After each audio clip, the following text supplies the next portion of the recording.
Payments. Click on Payments in the main menu. You'll be redirected to the Payments page and land on the Make Payments tab. Here you can view your current balance.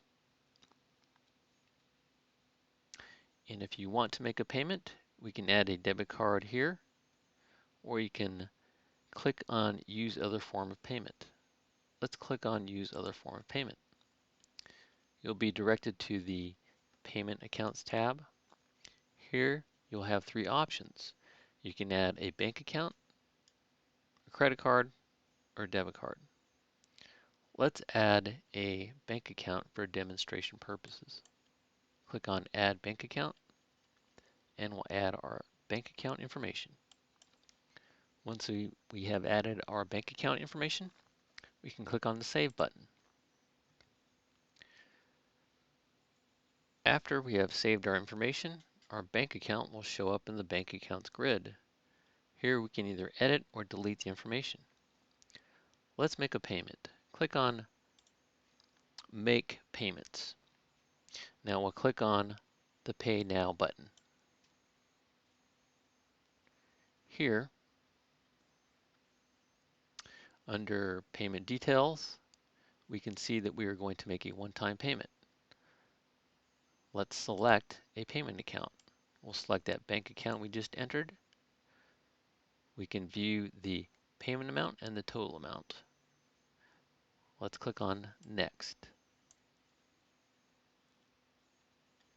Here under Payment Details, we can see our information and review it.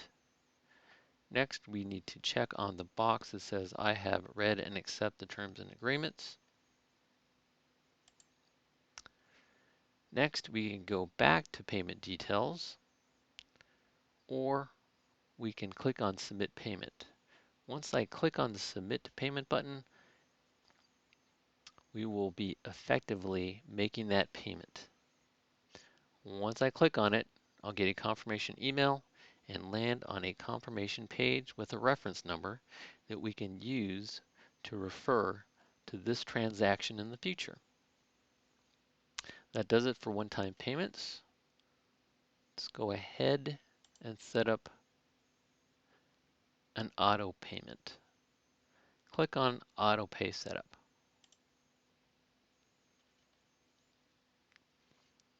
Under AutoPay Setup, let's go to the Payment Account column, and we'll select the payment account. We'll select that bank account we entered, and let's select a start date. Next, we'll select an end date. Next, we'll select a pay on day. We'll choose the first. Here we're saying we want to use this payment account. We will start on this day, we will end on this day, and we will always pay on the first. Let's click on the Next button.